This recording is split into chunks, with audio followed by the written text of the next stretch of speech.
Сайн байна уу? Би өнөөдөр та бүхэнд амьдралаа тэгээд эхэлж амжилт нэр алдарт хүрсэн хүмүүсийн талаар ярих гэж байна. Энэхүү подкастаа эхлээд би өөртөө зориулж бэлтжижсэн бөгөөд тэгээ сүүлд нь яагаад би энэхүү бэлдсэн зүйлсээ та нартай хуваалцаж болохгүй гэдэг үднээс би олон нийтэд ярихаар шийдсэн байгаа. Тэгээ алдаа оноотой дутуу төлмөг зүйл ярьж магадгүй шүү. Өшөөгөөрэй. Энэ удаа загварын салбарын алдартай хувцсны дизайнер Gabrielle Coco Chanel-ийн талаар ярихаар билээ. Ярьж эхлэхэд өмнө би танаас нэг зүйл асуумаар байна. Та мөрөөдлийнхөө төлөө хэрэг тэмцдэг бэ? Танд өөрийн гэсэн хобби, хийх дуртай зүйлс байдаггүй? Та бусдаас өөрийгөө юугаараа өвөрмөц хэмээн боддог бэ? Гэсэн асуултнуудыг өөрөөсөө нэг тунгаан бодож асуугаад үзээрэй. За эргээд Coco Chanel руугаа оръё. Тэгээ Coco Chanel нь эмэгтэйчүүдийн хувцлалтын төвөнд шинэ нэрийг эхлүүлж анх удаа даун материал ашиглан 5 тухтай чөлөөт хэвээр нэвтрүүлсэн. Тэгэхээр тухайн үед тэр үеийн хүүхнүүд нь даун хувцас өмсдөггүй байсан биз дээ. Тэрээр 1920-ад онд загварын ертөнцөд жижиг хард даашинз буюу Little Black Dress-ийг танилцуулж эмэгтэй хүний гоо үзэсгэлэнг энгийн даруухан байдлаар илэрхийлэх боломжтойг харуулсан. Мөн тэрээр цэцгийн баглаа шиг чимэглэлтэй өрөм, банзал зэрэг загваруудыг бүтээж тэдгээрийг эмэгтэйчүүдийн үндсэн хувцсны хэсэг болгож чадсан гэдгээрээ алдажжээ. За идүүгээ тэрээр дэлгүүрээ нээснээс хойш 100 гаруй жил болж байгаа ч Chanel загварын хэв маяг брэнд улам бүр алдаршсаар байна. Тансаг хэрэглээний Chanel брендийн талаар мэдгүй эмэгтэй хүн гэж бараг байхгүй байх. Цүн гутал хувцснуудын хэрэгжилж үзсэн гэж бараг энэ хүсэл мөрөөдөл нь болцсон олон эмэгтэйчүүд байгаа гэдэгт би итгэлтэй байна. Gabrielle Bernard Chanel нь бол 1883 оны 8 дугаар сарын 19-нд Францын Саммер хотод ядуу худалдаачны гэр бүлд төрсөн байна. Түүний эхэн Eugenia Devaux Chanel нь угаагч. Тэгээд эцэг нь болохоор Albert Chanel нь гудамжинд худалдаа хийж амжиргаагаа залгуулдаг айл байжээ. Тэг угаагч гэдгийг та нар ойлгож байгаа үстэй тий нөгөө тухайн үедээ айлуудаар явж агаад хэртэй хувц байх юм бол тэр баян айлууд тухайн одоо хаалганы үдэж ирсэн бүсгүүд одоо хувцаа өгөөд угаалгаад оронд нь хэдэн зоос өгдөг тийм ажил гэсэн үг шүү тий. Тэгээд түүний эцэг эхэн 6 хүүхдэд дагуулan Францын хөдөө нутгаар тэнүүжлэн маш тарчхан амьдардаг байсан байна. Үүнээс түүний амьдрал нь маш хэцүү, хүнд гэдэг нь ойлгомжтой харагдаж харамсалтай нь ээж нь удаачгүй нас барж аав нь түүнийг эгч Жулия болон Түү Антуанатай нартай асрамжийн газар орхон оцсон гэдэг. За тэр энэ Антуанатай гэдэг үгтэй хэлж чадахгүй уучлаарай. Тэгээд Gabrielle нь тэр үед нь 12 настай байсан гэдэг. Coco Chanel нь 12 настай. Ямар ч ах юм би хөөрхөдөө. Тэр үед Coco нь мөнгөгүй бол би юу ч биш юм байна. Мөнгөөр юу хийж чаддсан юм байна. Мөнгө бол эрхчлөөний түлхүүр гэдэг үгийг байн өөртөө хэлдэг байсан юм чинь.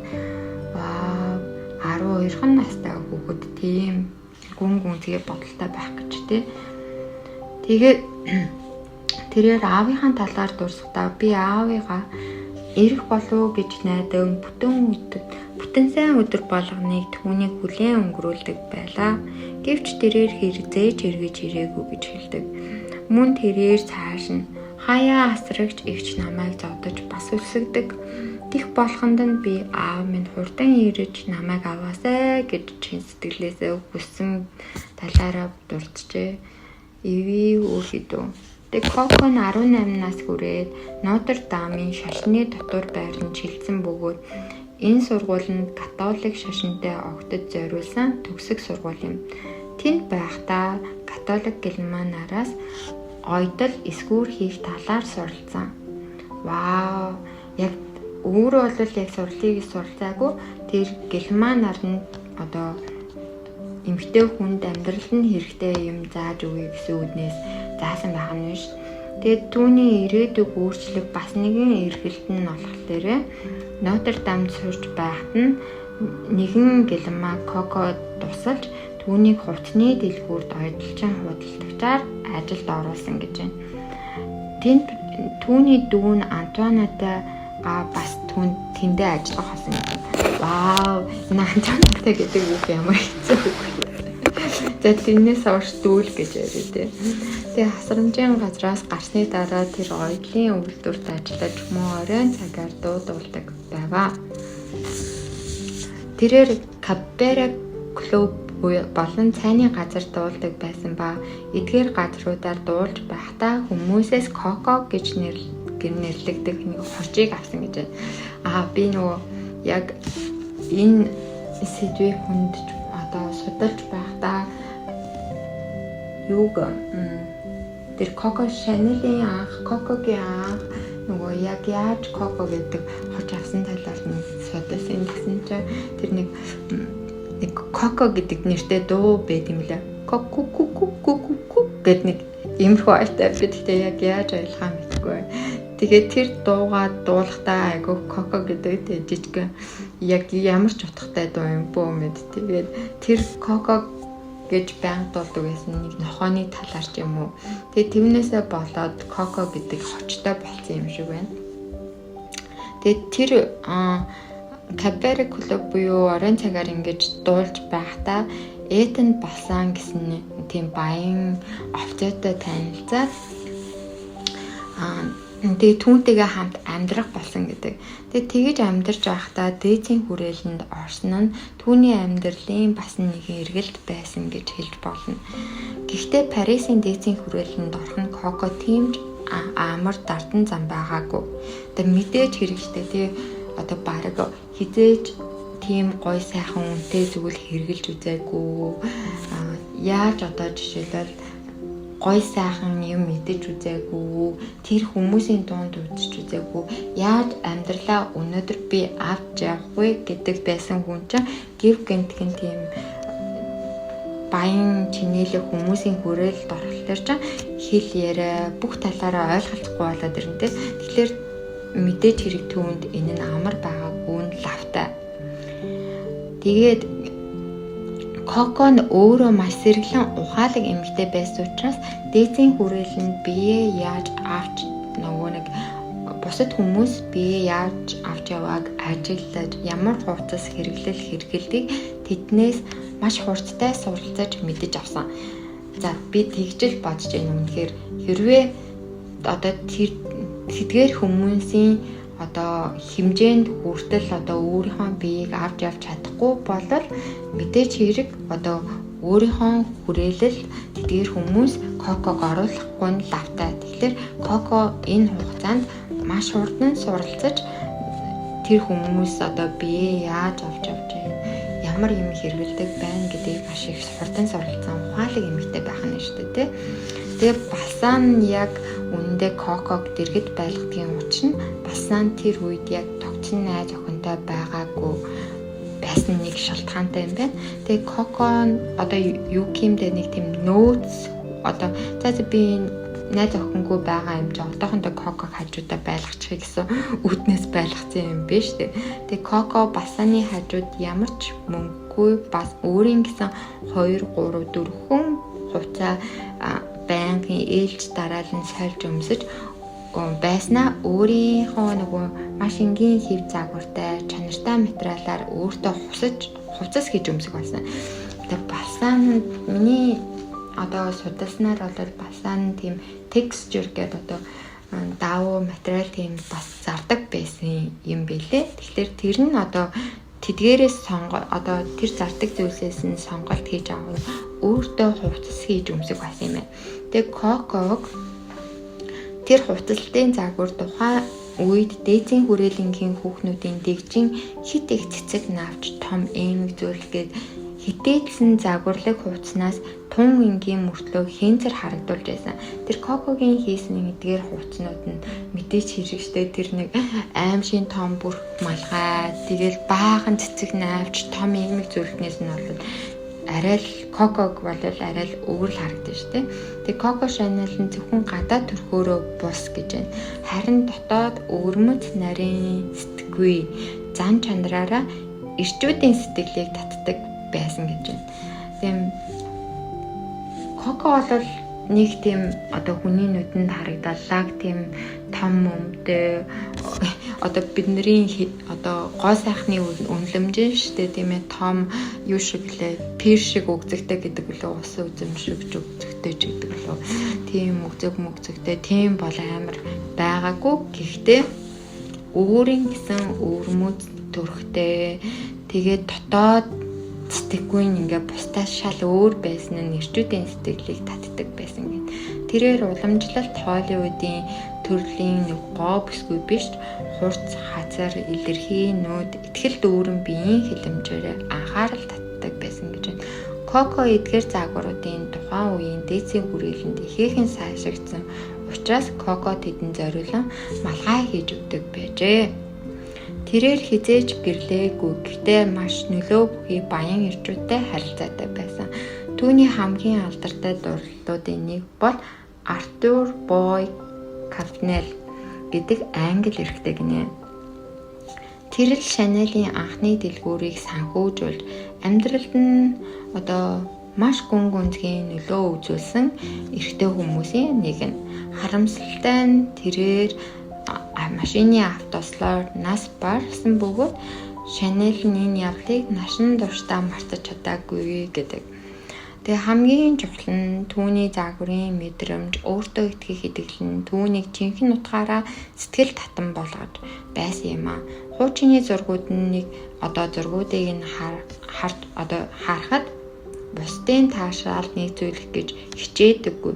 Харин ч бусад хүүхнүүд түүнээс үлгэр дуурайл авч хувцаслаж биеийн хилэмжийн хүртэл дуурайдаг байсан гэдэг гэж байна. Тэгэхээр одоо ингээ Коко нь болохоор тухай одоо өөртөө маш ихтэй байх нь үү.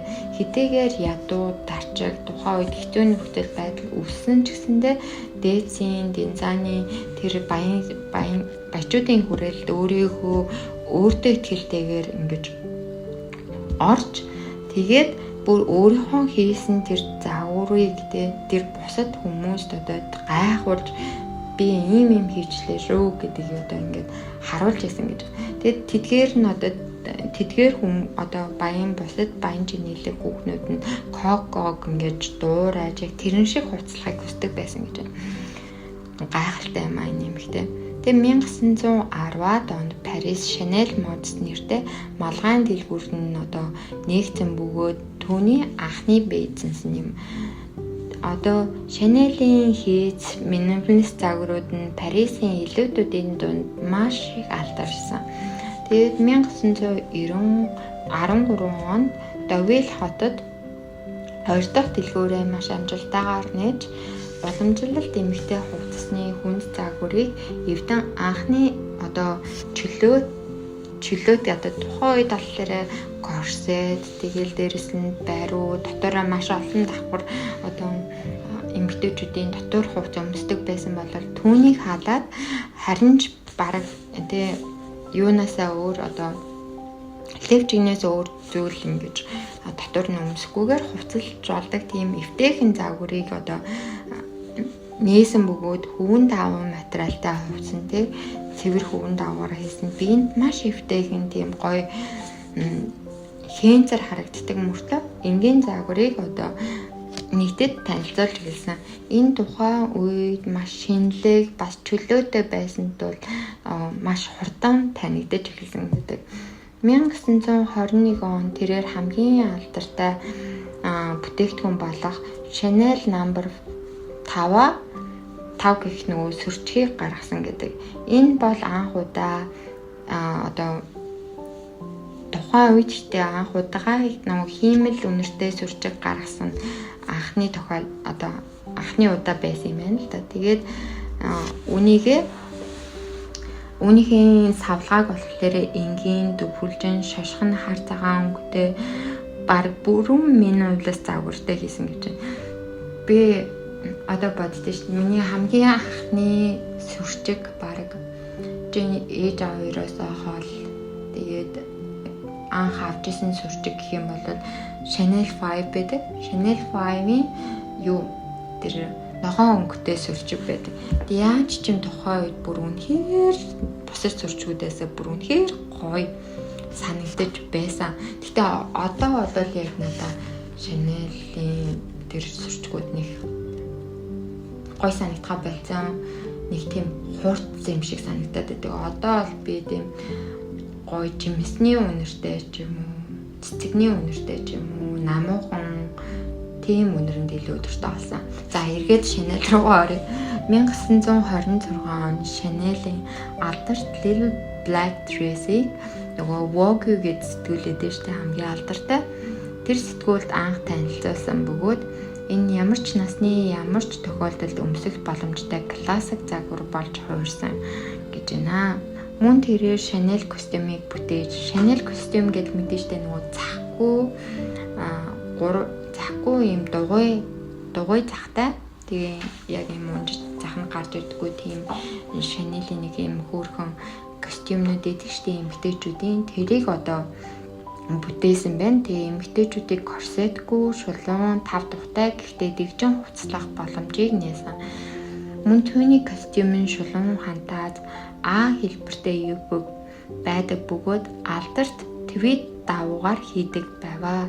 Твид гэд мэдж байгаа шүү дээ. Ийм дөрвөлжин юм хэрцэн юм шиг юм давуу гэдэг шүү дээ. Тэрийгээр хийдэг гэсэн гэж байна. Тэгээд дэлхийн 2 дугаар дайны үед Coco Chanel дэлгүүрээ хааж Парисын Рич зочид буудал амьдрах болсон. Тэр үед насист офицертай дотн харилцаатай байсан нь хожим шүмжлэлт дагуулсан хэдий ч үүнийг одоо тухайн үед нөгөө нэг Chanel-ийг тэр офицертай нөгөө нэг насист офицертай тэр дотн харилцаа байгааг энэ хүмүүс нь зарим нь буруугаар хэлж тагнуул хийдэг байсан, ингэдэг байсан гэж маш их цуулгалдагдсан. Гэхдээ сүүлд нь тийм байгаагүй юм аа. Зөвхөн одоо тухайн үед эмэгтэй хүн өөрийнхөө одоо жишээлбэл авч үйлч хамгаалж гарч авахын тулд одоо тэр хүүхэнтэй ингээ харилцаанд орсон юм аа гэдэг үгдийг ингээд хэлж байсан юм лээ. За тэгээд хамгийн сүүлд нь 1954 онд 71 настай байхдаа Chanel загварын ордныг дахин нээж шинэ коллекц танилцуулсан. Европын хэвлэл мэдээллийнхэндээ хүүтэн хүлээж авсан. Нөгөө Парис нөгөө герман офицертай шууд холбоотой нөгөө хүүтнэр хүлээж авдаг нь. Тэгээд нөгөө юунд Европт болохоор нэг алдартай одоо юу гэмдэ хүмүүс хүлээж авахгүй тэр Chanel-ийн бэкграундаас нь болоод хүлээж авахгүй байгаа болохоор Chanel нь хувцснуудаа Америк руу нөгөө нэг экспорт хийдэг гэсэн байна. Тэгээд тэр нь болохоор Америкт маш хурдан нөгөө нэг алдаршиж бүр илүү их тэр нэр хүндийг олж тэр дэлгэрхт нь тусалсан гэх юм уу та. Тэгээд Coco Chanel нь 1971 оны 1 сарын 10-нд Парисын Рич зочид буудлын өрөөндөө нас баржээ.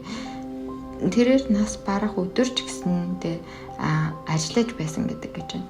Тэгэхээр тэр Coco Chanel нь тэр өөрийнхөө хийж байгаа зүйлдээ ямар их дурлцсан гэдг нь одоо харагдаж байна.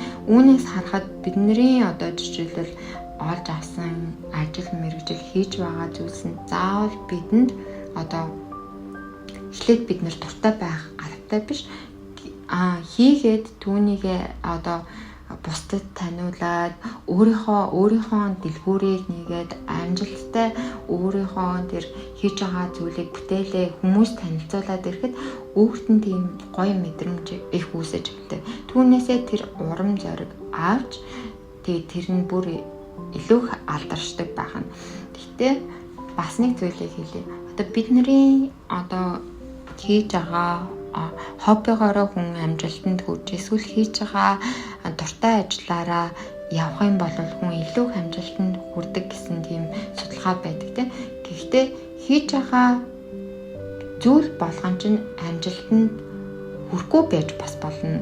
Тэр үед та өөртөө итгэлтэйгээр одоо өөрийнхөө хоббиг хайлгүй тийм тэр зүйлээсээ ирч хүч авахын тулд гэхдээ бас өөрийгөө одоо хүнлэм босоо ажил хийх хэрэгтэй. Тэгэхээр өөртөө таарсан ажлаа хийгээд хоббигоо хизээж орхигдуулж болохгүй шүү гэж хэлмээр санагдаж байна. Тэгээд энэ удаагийн дугаар тань таалагдсан болвол лайк, саб дараарай. Тэгээд сэтгэлээ бас үлдээгээрээ маш их баярлалаа.